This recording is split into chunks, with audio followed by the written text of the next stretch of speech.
BJP ಸಭೆಯಲ್ಲಿ ಜಾತಿ ಗಣತಿ ವರದಿಯ ಬಗ್ಗೆ ಚರ್ಚೆಯನ್ನು ಮಾಡಲಾಗಿದೆ. ರಾಜ್ಯದಲ್ಲಿ ಗಣತಿ ವಿರುದ್ಧ ಜಾತಿ ಯುದ್ಧ ಶುರುವಾಗಿದೆ. ಜಾತಿ ಗಣತಿ ವರದಿಯ ಬಗ್ಗೆ ಈಗಾಗಲೇ ರಾಜಕೀಯ ಕೆಸರಚಾಟಕ್ಕೂ ಕೂಡ ಕಾರಣವಾಗಿರುವಂತಹ ಬೆಳವಣಿಗೆ ನಡೆದಿರುವ ಬೆನ್ನಲ್ಲೇ ಬಿಜೆಪಿ ಕಾದು ನೋಡುವಂತಹ ತಂತ್ರಕ್ಕೆ ಮುಂದಾಗಿದೆ.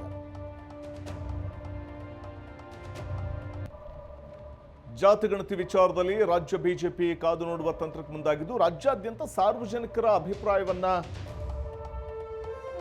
ಸಂಗ್ರಹಿಸುವಂತ ಒಂದು ನಿಟ್ಟಿನಲ್ಲಿ ಮುಂದಾಗಲಿದೆ. ಸಾರ್ವಜನಿಕರು ಮಂಡಿಸುವಂತಹ ಅಭಿಪ್ರಾಯವನ್ನ ಸಂಗ್ರಹಿಸುವುದಕ್ಕೂ ಕೂಡ ಮುಂದಾಗಿದೆ. ಏಪ್ರಿಲ್ 17ರಂದು ವಿಶೇಷ ಕ್ಯಾಬಿನೆಟ್ ಮೀಟಿಂಗ್ ಇದೆ. ಆ ಸಭೆಯಲ್ಲಿ ಲಿಂಗಾಯತ ಒಕ್ಕಲಿಗ ಸಚಿವರು ಕೂಡ ತಮ್ಮ ಅಭಿಪ್ರಾಯವನ್ನ ವ್ಯಕ್ತಪಡಿಸುತ್ತಿದ್ದಾರೆ. ಸಮಗ್ರ ಮಾಹಿತಿ ಪಡೆದುಕೊಳ್ಳುವ ನಿಟ್ಟಿನಲ್ಲಿ ಬಿಜೆಪಿ ಇದೀಗ ಮುಂದಾಗ್ತಾ ಇರುವಂಥದ್ದು.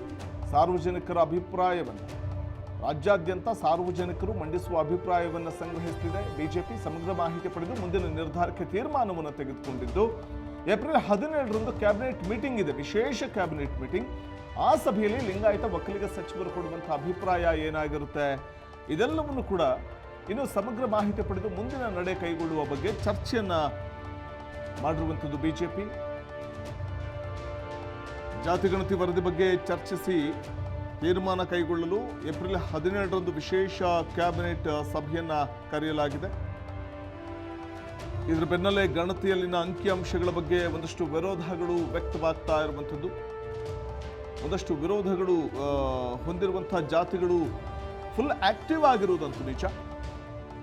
ವೀರಶೈವ ಲಿಂಗಾಯತ ಮಹಾಸಭೆ ಈ ವರದಿಯನ್ನು ವಿರೋಧಿಸುವ ಸಂಬಂಧ ನಿವೃತ್ತ ಜಡ್ಜ್ಗಳ ಸಮಿತಿ ರಚಿಸಲು ಮುಂದಾಗಿದೆ. ಮತ್ತೊಂದು ಕಡೆ ಒಕ್ಕಲಿಗರ ಮನದಲ್ಲಿ ಇರುವಂತಹ ಅಭಿಪ್ರಾಯ ಏನು ಅನ್ನುವಂಥದ್ದನ್ನು ಅರಿತು ಮುಂದೇನು ಮಾಡಬೇಕು ಅಂತ ಚರ್ಚೆ ಮಾಡಲಿಕ್ಕೆ ಒಂದು ಕಡೆ ಡಿ ಕೆ ಶಿವಕುಮಾರ್ ಮುಂದಾಗಿರುವಂಥದ್ದು. ಇವತ್ತು ಸಭೆ ಕೂಡ ಕರೆದಿದ್ದಾರೆ. ಇದೆಲ್ಲದರ ನಡುವೆ ಸಚಿವ ಲಕ್ಷ್ಮೀ ಹೆಬ್ಬಾಳ್ಕರ್ ಬಹಿರಂಗವಾಗಿ ಹೇಳ್ತಾರೆ, ಸರ್ಕಾರವನ್ನು ಆಗ್ರಹಿಸ್ತಾ ಇರುವಂಥದ್ದು ಹೊಸದಾಗಿ ಸಮೀಕ್ಷೆ ಮಾಡಬೇಕು ಅಂತ. ಈ ಎಲ್ಲ ಬೆಳವಣಿಗೆ ನಡುವೆ ಬಿಜೆಪಿಯದ್ದು ಏನಪ್ಪಾ ಅಂದ್ರೆ ಕಾದು ನೋಡುವಂಥ ಒಂದು ತಂತ್ರವನ್ನ ಅನುಸರಿಸ್ತಾ ಇದೆ ರಾಜ್ಯ ಬಿಜೆಪಿ. ಈಗಾಗಲೇ ಬಿಜೆಪಿಯ ನಾಯಕರುಗಳು ಕೂಡ ಈ ಜಾತಿ ಗಣತಿ ವರದಿಯ ವಿಚಾರವಾಗಿ ತೀಕ್ಷ್ಣವಾಗಿ ಪ್ರತಿಕ್ರಿಯಿಸಿದ್ರು. ಸಿದ್ದರಾಮಯ್ಯನವರ ವಿರುದ್ಧ ಹರಿಹಾಯ್ದಿದ್ದು ಉಂಟು. ಈ ಎಲ್ಲ ಬೆಳವಣಿಗೆ ನಡುವೆ ಸ್ವತಃ ಕಾಂಗ್ರೆಸ್ನಲ್ಲೇ ಆಗ್ತಾ ಇರುವಂತಹ ವಿರೋಧಾಭಾಸಗಳು, ಸ್ವಪಕ್ಷದಲ್ಲೇ ಒಂದಷ್ಟು ವಿರೋಧಗಳು ವ್ಯಕ್ತವಾಗ್ತಾ ಇದೆ. ಜಾತಿ ಗಣತಿ ವರದಿಯನ್ನು ಒಪ್ಪಲಿಕ್ಕೆ ಸಾಧ್ಯ ಇಲ್ಲ, ಹೊಸದಾಗಿ ಜಾತಿ ಗಣತಿ ಮಾಡಿ, ಹೊಸದಾಗಿ ಸಮೀಕ್ಷೆ ಮಾಡಿ ಅನ್ನುವಂಥ ಅಭಿಪ್ರಾಯ ಕೂಡ ಕೇಳಿ ಬರ್ತಾ ಇದೆ. ಈಗ ಮಾಡಿರುವಂತಹ ಈ ಸಮೀಕ್ಷೆ ಸಮ್ಮತವಲ್ಲ, ನಮಗೆ ಒಪ್ಪಿತವಲ್ಲ ಅಂತ ಸ್ವತಃ ಕಾಂಗ್ರೆಸ್ನಲ್ಲಿರುವಂತಹ ಕೆಲವು ನಾಯಕರುಗಳ ಅಭಿಪ್ರಾಯವನ್ನ ವ್ಯಕ್ತಪಡಿಸ್ತಾ ಇದ್ದಾರೆ. ಸೊ ಹೀಗಿರುವಾಗ ಈ ಜಾತಿ ಗಣತಿಯ ವಿಚಾರವಾಗಿ ಬಿಜೆಪಿಯದ್ದು ಕಾದು ನೋಡುವಂಥ ತಂತ್ರ. ಕಾದು ನೋಡೋಣ. ಕಾಂಗ್ರೆಸ್ನಲ್ಲಿ ಅಥವಾ ವಿಶೇಷ ಕ್ಯಾಬಿನೆಟ್ ಮೀಟಿಂಗ್ ಕೂಡ ಇದೆ ಏಪ್ರಿಲ್ 17ರಂದು. ಏನೆಲ್ಲ ಚರ್ಚೆ ಆಗುತ್ತೆ, ಏನು ನಿರ್ಧಾರಕ್ಕೆ ಬರಲಾಗುತ್ತೆ, ಮತ್ತು ಇಲ್ಲಿ ಕಾಂಗ್ರೆಸ್ನಲ್ಲೇ ಒಕ್ಕಲಿಗ ಶಾಸಕರು ಮತ್ತು ಸಚಿವರುಗಳು ಹಾಗೂ MLCಗಳ ಅಭಿಪ್ರಾಯ ಆಲಿಸಲಿಕ್ಕೆ ಅಂತ DCM ಮುಂದಾಗಿದ್ದಾರೆ. ಮತ್ತೊಂದು ಕಡೆ ಪ್ರಮುಖವಾಗಿ ಈ ಎಲ್ಲ ಬೆಳವಣಿಗೆಯ ನಡುವೆ ವೀರಶೈವ ಲಿಂಗಾಯತ ಮಹಾಸಭಾ ಈ ವರದಿಯನ್ನು ವಿರೋಧಿಸುವ ಸಂಬಂಧ ನಿವೃತ್ತ ಜಡ್ಜ್ಗಳ ಸಮಿತಿ ರಚಿಸುವುದಕ್ಕೆ ಮುಂದಾಗಿದೆ. ಇನ್ನು ಪ್ರಮುಖವಾಗಿ ಈ ಸಮೀಕ್ಷೆ ಒಪ್ಪಿತವಲ್ಲ, ಹೊಸದಾಗಿ ಸಮೀಕ್ಷೆ ಮಾಡಬೇಕು, ವೀರಶೈವ ಲಿಂಗಾಯತರನ್ನು ಒಟ್ಟಾಗಿ ಪರಿಗಣಿಸಿ ಅಂತ ಸಚಿವ ಲಕ್ಷ್ಮೀ ಹೆಬ್ಬಾಳ್ಕರ್ ಅವರು ಕೂಡ ಹೇಳ್ತಾ ಇರುವಂಥದ್ದು. ಈ ಎಲ್ಲ ಬೆಳವಣಿಗೆ ನಡುವೆ ಬಿಜೆಪಿ ಕಾದು ನೋಡೋಣ ಏನು ನಿರ್ಧಾರ ತೆಗೆದುಕೊಳ್ತಾರೆ ಬಿಜೆಪಿಯ ನಾಯಕರುಗಳು ಅಥವಾ ಕಾಂಗ್ರೆಸ್ನ ನಾಯಕರುಗಳು ಅಥವಾ ಕಾಂಗ್ರೆಸ್ ಸರ್ಕಾರ ಅನ್ನುವಂಥದ್ದು ಒಂದು ಕಡೆ ಬಿಜೆಪಿಯ ಕುತೂಹಲಕ್ಕೂ ಕೂಡ ಕಾರಣವಾಗ್ತಾ ಇರುವಂಥದ್ದು. ಹಾಗಾಗಿ ಬಿಜೆಪಿ ಕಾದು ನೋಡುವಂಥ ತಂತ್ರಕ್ಕೆ ಮುಂದಾಗ್ತಾ ಇದೆ. ನಿನ್ನೆಯ ಬಿಜೆಪಿ ಸಭೆಯಲ್ಲಿ ಜಾತಿ ಜನಗಣತಿ ವರದಿ ಬಗ್ಗೆ ಚರ್ಚೆ ಆಗಿದೆ.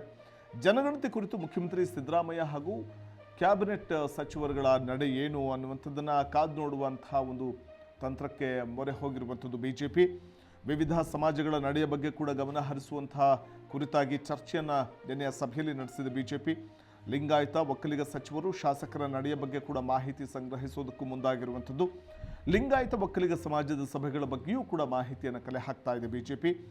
ಇನ್ನು ಲಿಂಗಾಯತ ಸಮಾಜದಿಂದ ವ್ಯಕ್ತವಾಗ್ತಾ ಇರುವಂಥ ಅಭಿಪ್ರಾಯ, ಒಕ್ಕಲಿಗ ಸಮಾಜ ಮತ್ತು ಇಂದಿನ ಒಕ್ಕಲಿಗ ಸಚಿವರ ಸಭೆಯ ಕುರಿತಾಗಿಯೂ ಕೂಡ ಮಾಹಿತಿ ಸಂಗ್ರಹಿಸಲಿಕ್ಕೆ ಬಿಜೆಪಿ ಮುಂದಾಗ್ತಾ ಇದೆ.